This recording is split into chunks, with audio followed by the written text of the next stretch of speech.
Le projet a débuté il y a plus de 4 ans où nous avions constaté qu'il y avait une vraie séparation entre l'enfant et ses parents qui débutait dès le service d'hospitalisation. Et l'enfant se retrouvait seul, entouré de personnes qu'il ne connaissait pas, de soignants mais aussi de patients.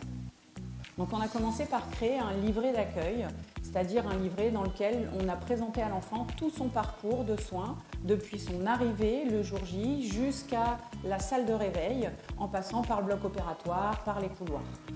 Et on a créé également une carte au trésor pour que l'enfant, pendant son parcours entre le service de chirurgie ambulatoire et le bloc opératoire, ait une activité à faire, plutôt que de traverser le couloir sans rien faire.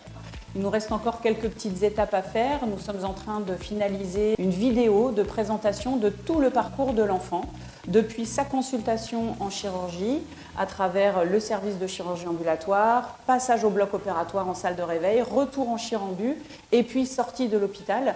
Et le but, c'est que l'enfant soit vraiment complètement préparé à tout son parcours. Les principaux objectifs de ce projet étaient vraiment d'améliorer la séparation parent-enfant, de faire en sorte que l'enfant ne soit plus arraché à son parent pendant une longue période. Deuxième objectif, c'était de pouvoir préparer l'enfant à l'anesthésie et à son parcours, parce qu'en fait, il arrive à l'hôpital dans un monde inconnu. Et donc, via le livret et via l'explication qui est faite dès les services d'ambulatoire et de chirurgie pédiatrique, eh bien, l'enfant commence à se préparer en fait, au jeu qu'on va lui faire faire pendant son parcours. Un autre objectif, c'était de rendre acteurs les parents et les enfants. Quasiment tout le long de son parcours, la seule période pendant laquelle l'enfant n'est pas avec son parent, c'est la salle d'opération. Les bénéfices que l'on a pu constater, ce sont essentiellement pour l'enfant, avec une diminution du trouble de comportement de post-opératoire.